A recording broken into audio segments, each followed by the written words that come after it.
Om Shanti. Good morning. आज बाबा की 27/7/2021 की वाणी है। आज बाबा ने सुनाया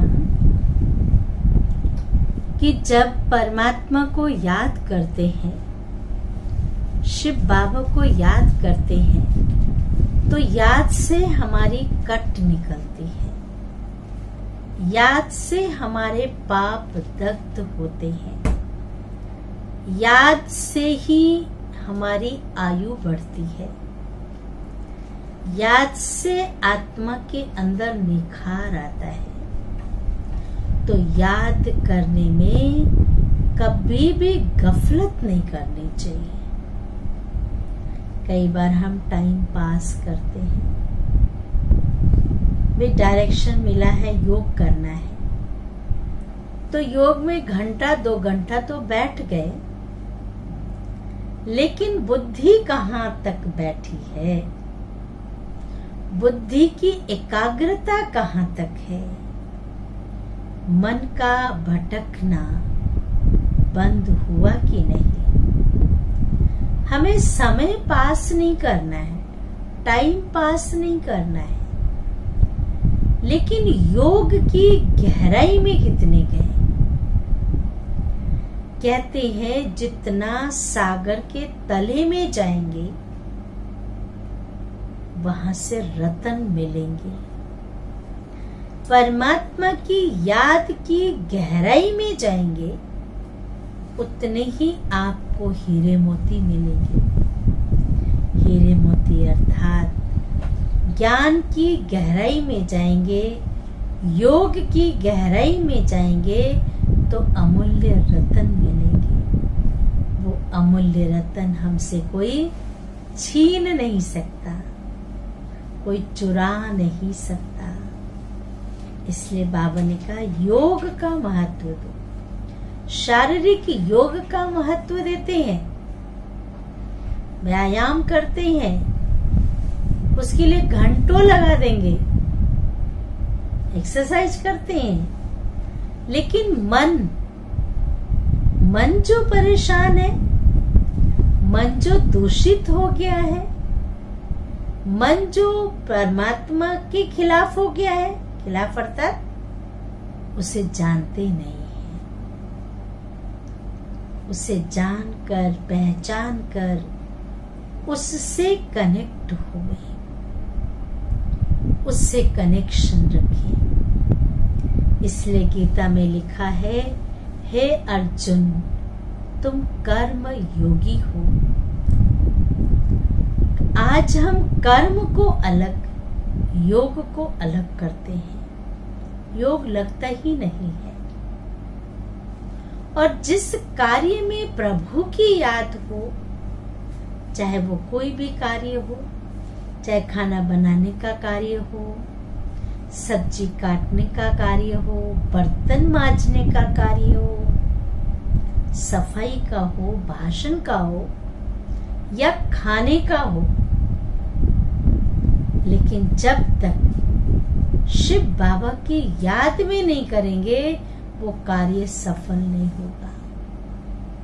चाहे वो ऑफिस में हो, दुकान में हो, फैक्ट्री में हो, उसको साथ रखें और उसको साथ रख करके कर्म करेंगे, तो वो कर्म सफल होगा, कुशल होगा और उस कार्य में कभी रुकावट नहीं आएगी, क्योंकि उसमें प्रभु का साथ है, प्रभु का हाथ है, और उससे हमारे पाप भी खत्म होंगे।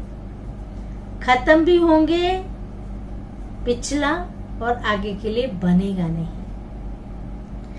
अग्नि की विशेषता है, अग्नि में कुछ भी डालो या तो वो जला देगा या उसका रूप बदल देगा।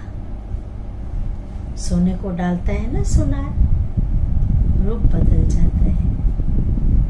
गंदगी को हम जला देते हैं, सुखा देते हैं।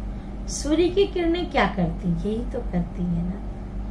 तो परमात्मा ज्ञान सूर्य के किरणों के नीचे बैठ जाओ।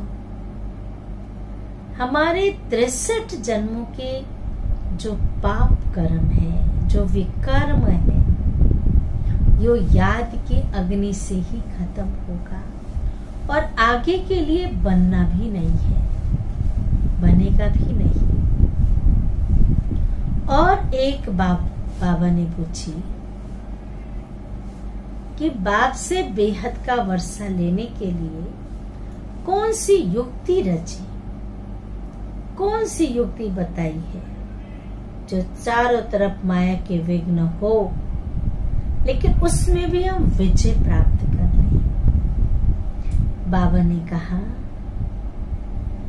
कि हम सब ब्रह्मा के बच्चे, ब्रह्मा कुमार, ब्रह्मा कुमारियां हैं। कहते हैं ब्रह्मा भाग्य बांट रहे थे तो क्या सो रहे थे क्या?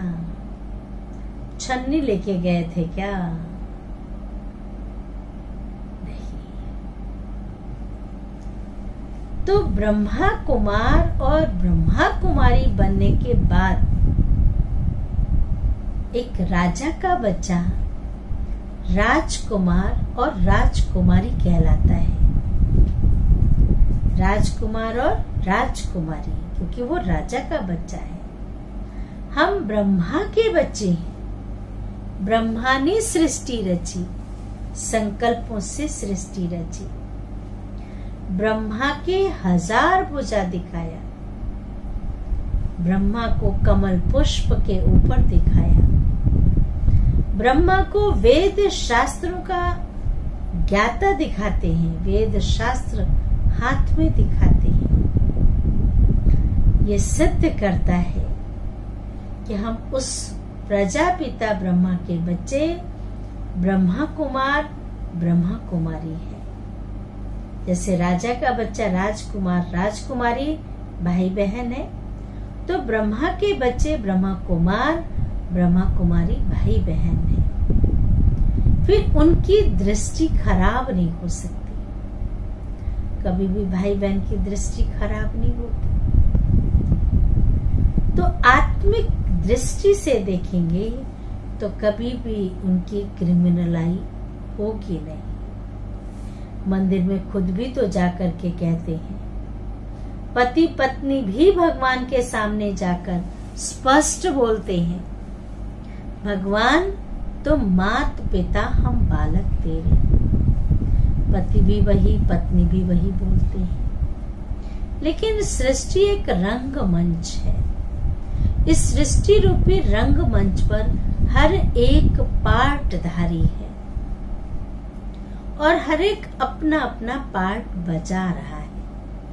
अगर स्त्री पुरुष है तो स्त्री पुरुष का पार्ट है, भाई बहन है तो भाई बहन का पार्ट है, माता पिता है तो माता पिता का पार्ट है, क्योंकि ये रंगमंच है। इस चीज का ईश्वर ने ज्ञान दिया कि हम सब कहते हैं हम उसके बच्चे हैं, हम उसके बच्चे हैं। तो उसके बच्चे हैं तो सिद्ध करता है कि हम आपस में एक फैमिली है और फैमिली में भी एक की संतान होने के कारण भाई बहन है। लेकिन स्टेज पर आकर के हम सब अलग अलग रोल अदा कर रहे हैं। कोई पत्नी का, कोई भाई का, कोई बहन का, कोई माँ का, कोई सास का। तो जिसको जो रोल मिला वो तो अपना रोल अदा करेगा ना। तो इसलिए कई लोग कहते हैं ब्रह्मा कुमार कुमारियां ना ये भाई बहन बना देते हैं। क्यों बनाएंगे? कई कहते घर बार छुड़ा देते हैं। अरे क्यों छुड़ाएंगे हम? कई कहते जादू लगा देते हैं। अरे ऐसा जादू क्यों लगाएंगे? मीरा को जादू लग गया था, भक्त प्रहलाद को जादू लग गया था, ध्रुव भगत को जादू लग गया था। ऐसा जादू लगना तो अच्छा है ना। कोई ऐसे थोड़ी जादू लगाते हैं कि कोई नुकसान हो जाए, और जादू का तो मतलब ही नहीं है।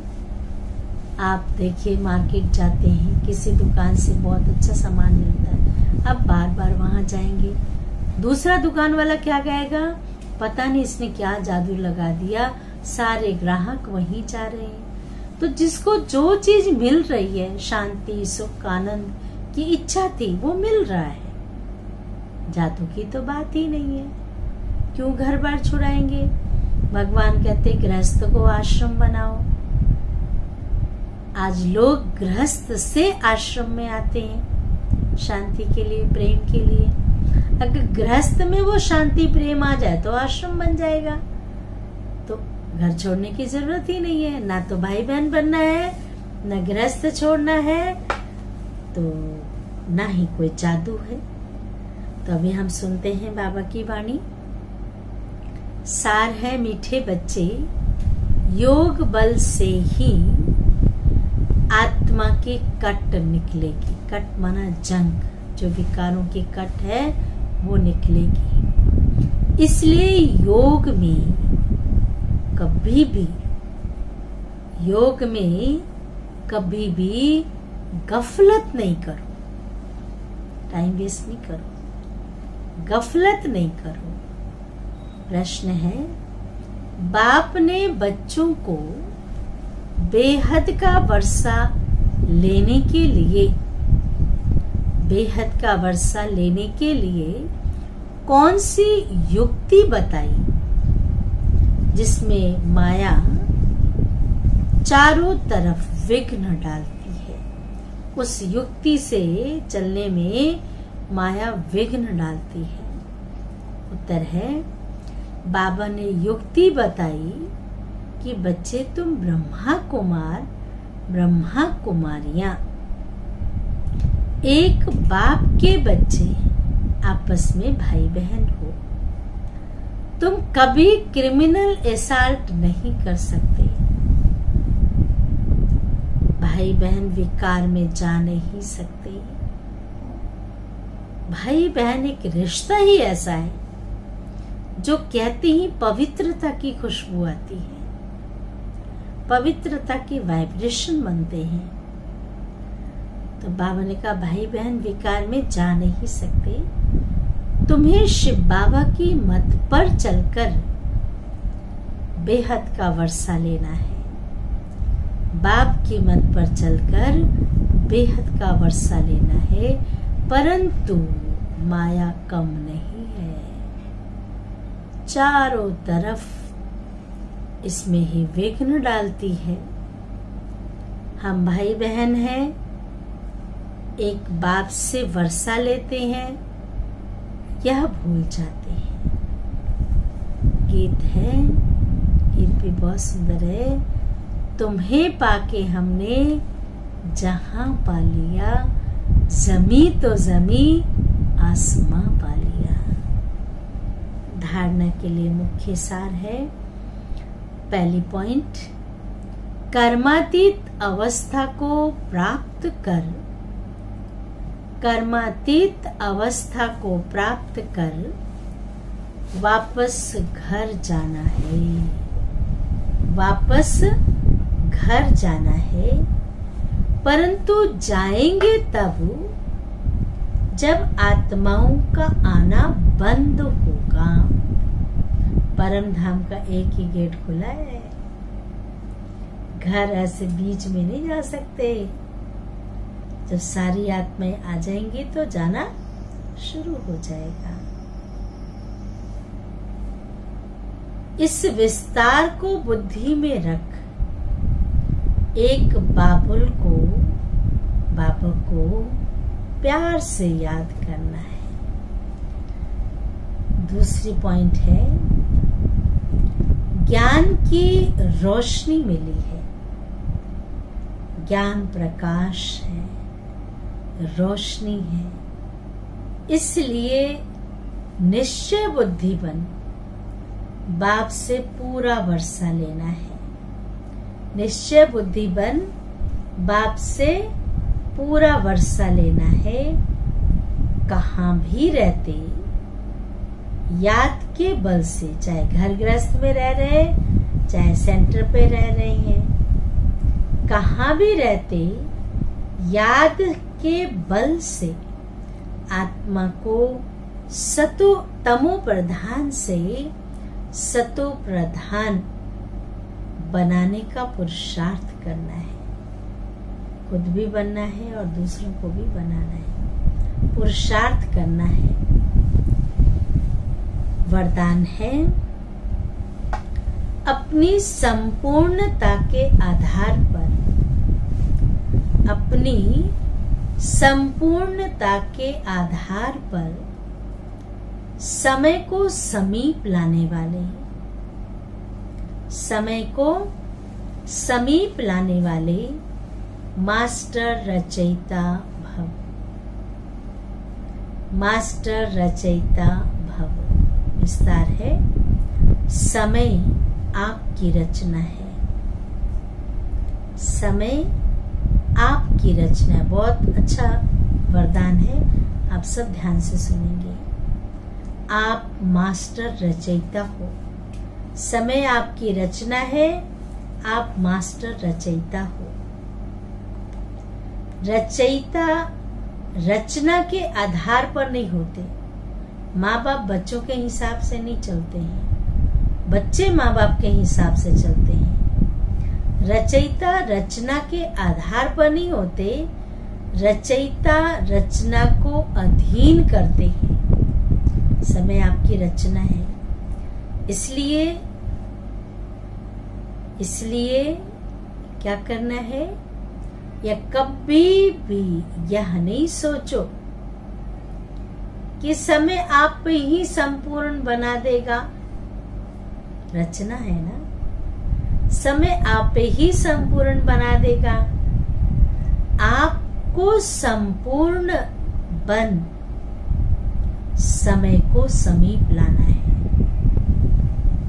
आपको 3 घंटे का फिल्म, 3 घंटे का पेपर है और बच्चा 2 घंटे में दे दिया और ये 3 घंटे में भी नहीं दे पाया, तो समय उसका इंतजार करेगा क्या? अगर वो जल्दी दे दिया तो जल्दी दे करके पूरा करेगा। ये थोड़ी सोचेगा 3 घंटा पूरा हो फिर मैं उत्तर लिखूं। नहीं, संपूर्ण बन समय को समीप लाना है। वैसे कोई भी विघ्न आता है तो समय प्रमाण जाएगा जरूर। विघ्न आया है तो जाएगा जरूर, लेकिन समय से पहले परिवर्तन शक्ति द्वारा, समय से पहले परिवर्तन शक्ति द्वारा उसे परिवर्तन कर दो, तो उसकी प्राप्ति आपको हो ही जाएगी। समय के आधार पर परिवर्तन किया तो उसकी प्राप्ति आपको नहीं होगी। समय से पहले किया तो होगी, समय के आधार पर किया तो आपको प्राप्ति नहीं, समय को होगी।